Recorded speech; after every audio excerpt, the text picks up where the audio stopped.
Hi everyone. Today I will read the story The Call of the Wind, The Call of the Wild by Jack London. Do you know Jack London? He is a famous writer.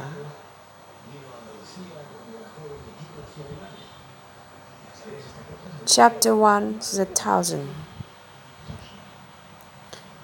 Now, before reading, we will explore about the writer Jack London. A note on the altar. Jack London was born in San Francisco, California in 1826. He grew up in the poor part of Oakland, a city near San Francisco. As a child, books were his only companion. He always went to the Oakland Public Library and read as many books as possible. The librarian near Corbett became his great friend and teacher.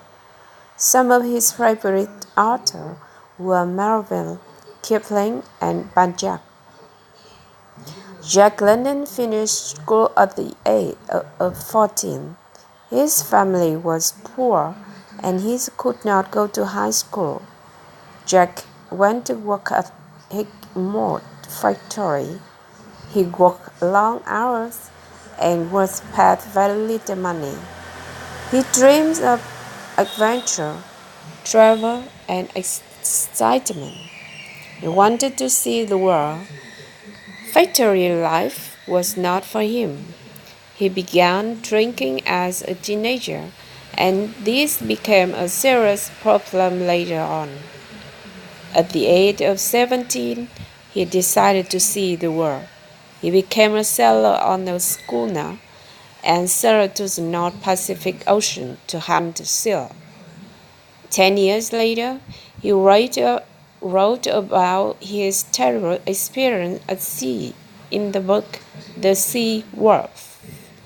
After almost 8 months at sea, he returned home but could not find work. He decided to visit other parts of his country. He began traveling across the United States and reached New York. Here, he went to prison for 30 days for vagrancy. In 1894, he returned to his home in Oakland. He had no money and no work. At the age of 19, Jack London decided to return to high school. He knew that a good education was the key to a better life. He wanted to learn as much as possible about everything. He went to high school in the day and worked at night and on weekends. Jack wanted to improve himself and read a great number of books on all subjects. He made new friends and began speaking better English, listening to beautiful music, and appreciating art. He also began writing his first stories and poems. In 1896, girls were discovered in the Klondike region in northwest Canada. Jack was excited about this news. He wanted new adventures, and he hoped to find a girl and become rich. He and some friends went to the Klondike. In Canada, they built a small boat and traveled up the Yukon River. The Arctic weather and the difficult living conditions made him very ill. He left the Klondike with no goal but with many ideas for his best stories. The Call of the Wild, 1903, tells about the adventure of a great dog during the Klondike Gold Rush. It was immediately successful and became a classic. With this book, Jack London became a major American writer with a very original style. In 1906, he wrote another exciting dog story called White Fang. In 1913, Jack London was a rich and famous writer. People all over the world read his book. Some of these other books are Martin Eden, The Sea Wolf, Terror of the Fish Patrol, and The Son of the Wolf. Jack married twice and had 2 children. Unfortunately,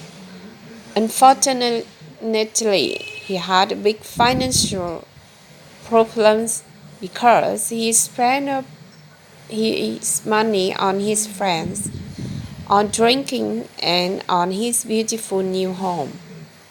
During the last year of his life, he had serious health problems.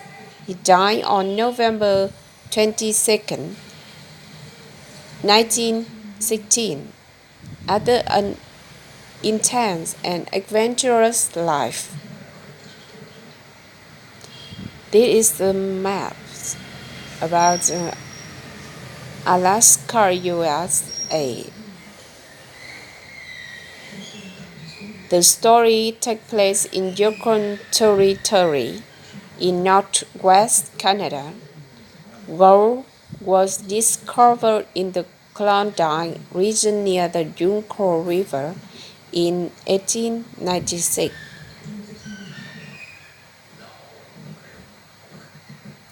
Chapter 1. The Southland. Buck did not read the newspaper. He did not know that there was trouble for every big, strong dog in California.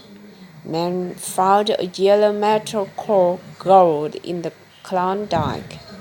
They need big, strong dogs with furry coats to work in the north. Buck lived in a big house in the sunny Santa Clara Valley.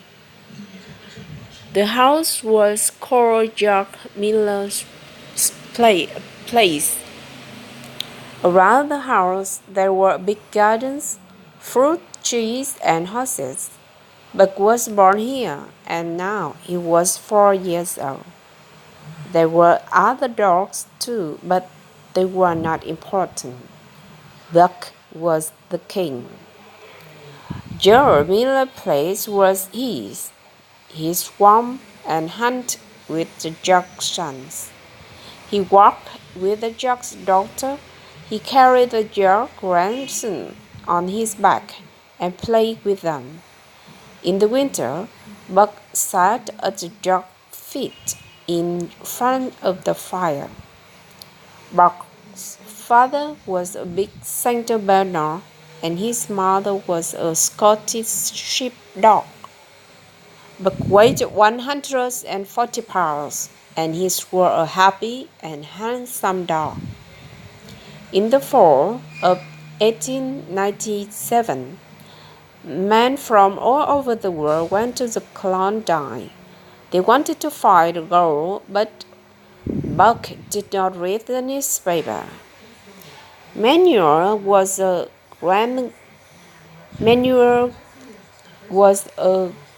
gardener helper, and he needed money for his big family.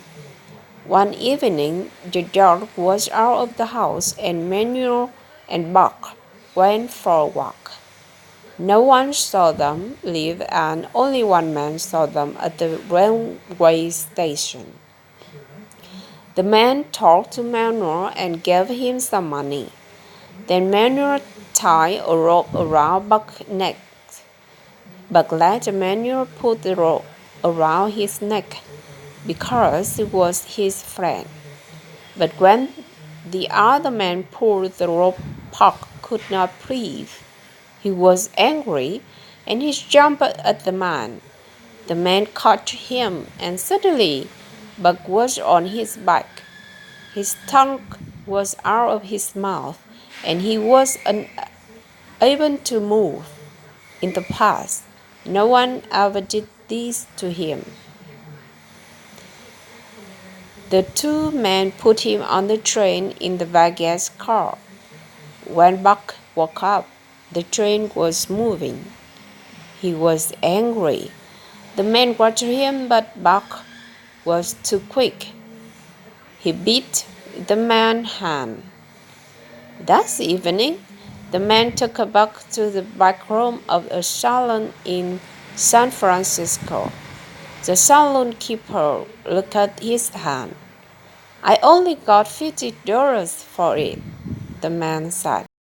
"How much did the other man get?" The saloon keeper asked. $100. "That's make 150. That's a good price for a dog like him. Come on, help me put him into the crate." Buck tried to attack the two men, but they pulled the rope again and again. Buck suffered terribly. His neck, throat, and tongue hurt a lot. The man took off the rope and threw him into the crate. Buck spent the night in the back room of the salon. He was very angry. He could not understand why he was there. What did this strange man want? Why was he a prisoner in a crate? Where was the dog? The next morning, Ford man took the crate to the railway station. They put it on a train that was going to the north. For 2 days and 2 nights, Buck did not eat or drink. He was confused and angry. Men on the train laughed at him. He threw himself against the crate. He growled and barked at the man. Buck was very thirsty, but he had no water. His tongue and throat was very dry. His eyes were red, and his anger grew. He was glad for one thing. The rope was off his neck. He did not want another rope around his neck. It's the end of chapter 1. See you soon.